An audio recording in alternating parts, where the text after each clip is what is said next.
Hey guys, welcome to another installment of the DM's Craft. I can't believe it's almost been another year that the DM's Craft will be on YouTube. And I'm so glad of the response I've got, and the people are enjoying what they're doing and having fun with it. And hey, as long as you guys want this stuff, I'm going to keep making it. So let's get to the project at hand. Today I've got a really cool project. It's a magic mouth, but there's more to it than that. I mean, the magic mouth itself is pretty cool.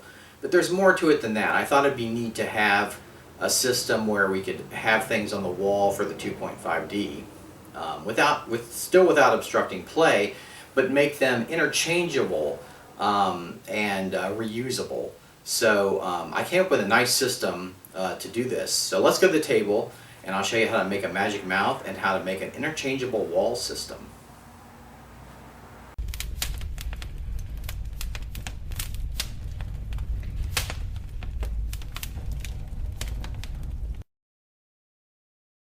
The first order of business will be to sculpt the magic mouth, and I'm going to use this model magic clay. I really like it because it's light, and that'll be good for our project because we're going to use magnets in this project, so this will work out really well. And here's the clay I'm talking about, and I'm just going to grab a little bit. So I'll just grab a pinch. And I don't really need a lot. So I'll close that up. Don't want that to dry out. And I'll just kind of roll it in the ball.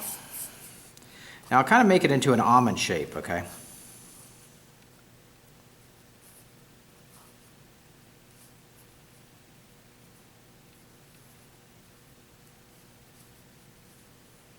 So there we go. There's our mouth. Okay. So now I'm gonna just kind of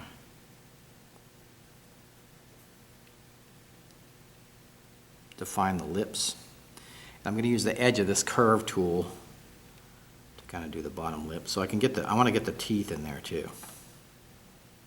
All right. So now I can kind of just jab in there.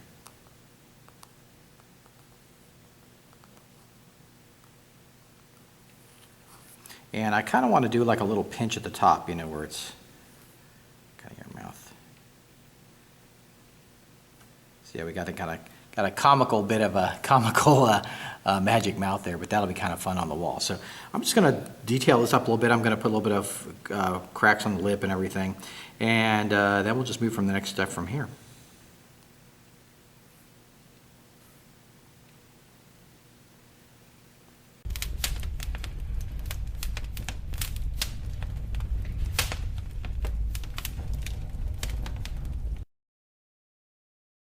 So now the first order of business is to make the stand for the wall section.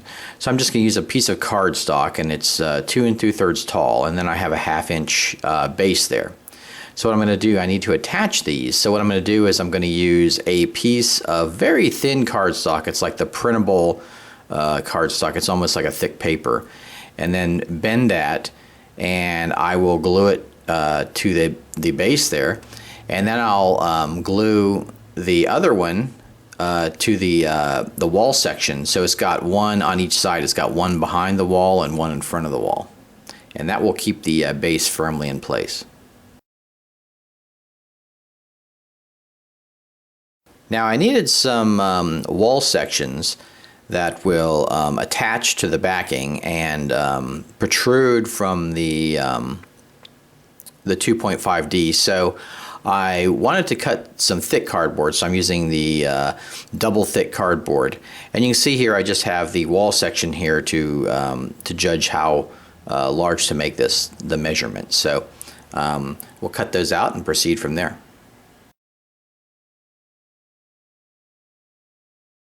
Now here's the double thick cardboard cut out, and I've ringed it with the stone texture. You can see that I just cut the single strip of bricks of stones and ring the piece with it. I just use white glue to attach it.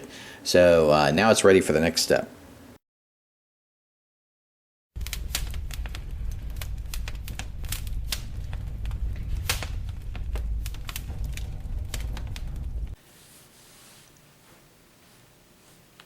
Now to apply the magnets to my pieces, I've got my wall piece here and I've got my piece that sticks to it.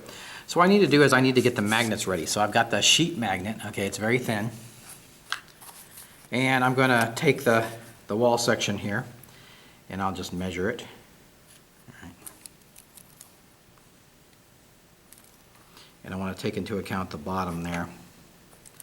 So I'll just go like that. All right. And then for this one, I'll just measure on that line, bottom, and then cut it out. Okay, now you can see I have the edging on that, the texture edging, so it wasn't quite as smooth, but I'll smooth it out when I cut it out. So then we'll cut that out and come back to the next step. So I have my pieces here ready to construct, and I've cut this out, and if you put it on here and it doesn't quite fit, you can always trim it just a little bit before you put it on. Okay, so here's the backing side, okay? So I want to pull that off. Now it has a sticky backing, but I found that the sticky backing isn't that great. It tends to come off. So I like to use some glue. So I'm going to use my white glue and just apply, I can actually just apply it to this. And then I'll just spread it out.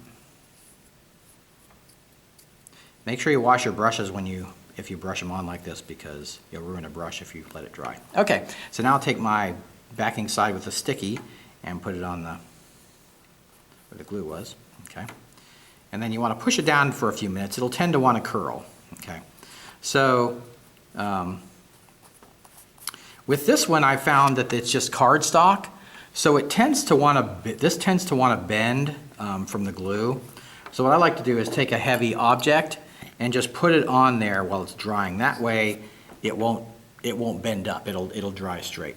The other one doesn't have a problem. This one is thick enough that I haven't had a problem with it. So you just do the same thing, you just take that off,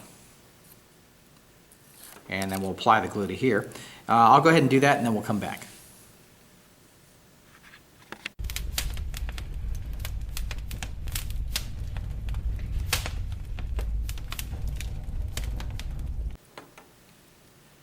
Now I've shown you guys before the textured cake mold I bought, and it's like you put fondant on it, but what I did is I sprayed it with water and then put 3 layers of toilet paper on it and made kind of like a textured cardstock. So here's what I came up with, and you can see that texture is on there from the mold, really nice. So what I did was I took my pieces and I measured them, put them on this, and then measured them out. Now when I originally did these, I did them to try to fit them on, that the bricks would fit, like a whole brick would fit, and half bricks would fit on these. So when I measured these out, I measured them out that way. So I've already cut these out, so let me show you what that looks like. Okay, so I've got this wall piece, and I've got the magnet on one side, and it's just the blank cardboard on the other. So what I need to do is I need to apply these to that, and then I'm going to do the same thing to this. Now, with this, I want to cover up that little bit of magnet, so I cut a little bit extra and bent that. Can you see that? I bent that over the edge, so that'll kind of go over that lip and hide that magnet there, okay? So now I just need to apply these. So I'm going to take my glue, my white glue, and I'll just put it on there like that. And then I'll brush it out.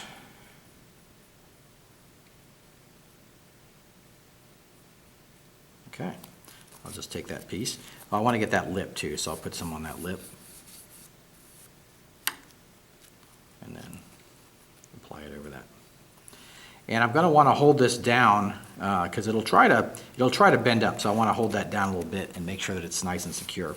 So I'm going to put this one on here too, and then we'll move on to the next step.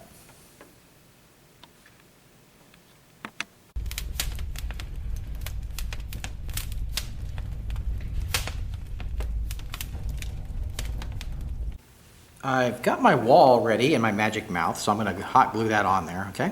So I'll just take my hot glue. And what's so great about this clay is it's so light that it won't be any kind of problem for the magnets to hold this up. Okay, so I'll just put a little bit of hot glue on there, and then I'll put it where I want. Now, as another effect for this, I want to have it kind of looking like it's coming out of the wall, and that'll be kind of fun. So what I'm going to do is I'm going to take my hot glue gun and kind of ring it on the edge. So this will kind of blend it in, and I can do this effect. And I'm going to kind of pull that out, okay? And that'll look like it's kind of coming out of the wall there, out of the brick. I think that'll give a nice effect. So now I'll just do the bottom, and we'll be done with this. So I'll go paint this flat black, and then we'll paint it up.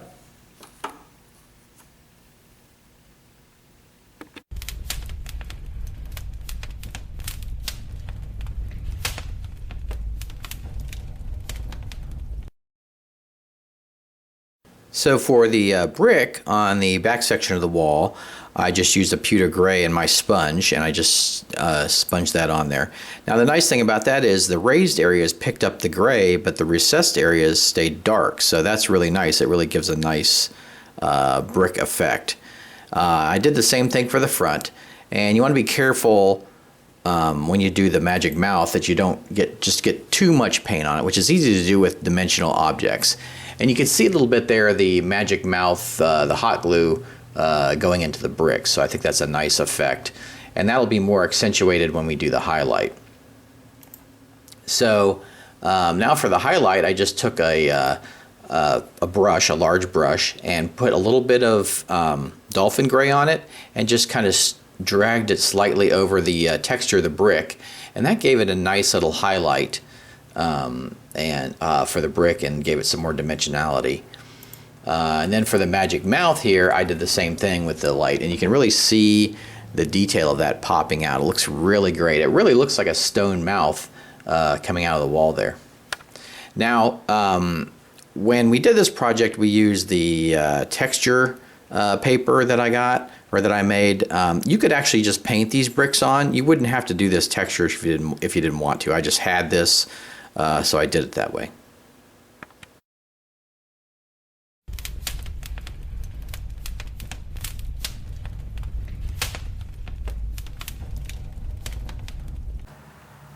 So let's say we have our 2.5D dungeon tile, and our adventurers come down the hall, and they get to a certain point, and you stop them, and you grab the wall section, gently lift the tile, and slide it on there. It fits right on there, and the magic mouth booms. It's like, danger! You should go back. There is danger ahead. And the mage is like, well, usually there's false alarms if we're on the right track, so we must be on the right track. So there we go. We have a nice little magic mouth there. And let me give you a closer look at that piece. So you can see that we have the bottom there, so that slides easily onto the tile. And the great thing about this system is you can just pop this off, and then you can put another one on with a different type of theme and slide it onto the tile like that. So it just easily slides. And if you have different, what I like about the magnets too is if you have different size tiles, so if you have a double thick tile, you could move this up some to accommodate, or any height to accommodate for however thick your tile is. So that's a really nice way to do it. And then you can just make it so it fits right against the tile. It's not too big, it's not obstructing play, but it is giving some nice ambiance to the dungeon. Or if there's something particular you want to show on the wall, it's a nice way to do it. And there's tons of variations with this project, and I'm going to do some more in the future. So there you go. There's a nice magic mouth and a interchangeable wall, and I'll see you next time on the DM's Craft. Hey crafters, I hope you've enjoyed this episode of the DM's Craft. Make sure to subscribe, and I have tons of other videos, as you can see. I am the originator of the 2.5D method of crafting tiles.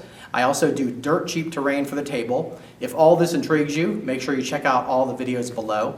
Also, join my forum. We have lots of great crafters on there who give advice. I have a link above and below. And last but not least, remember, go forth and craft!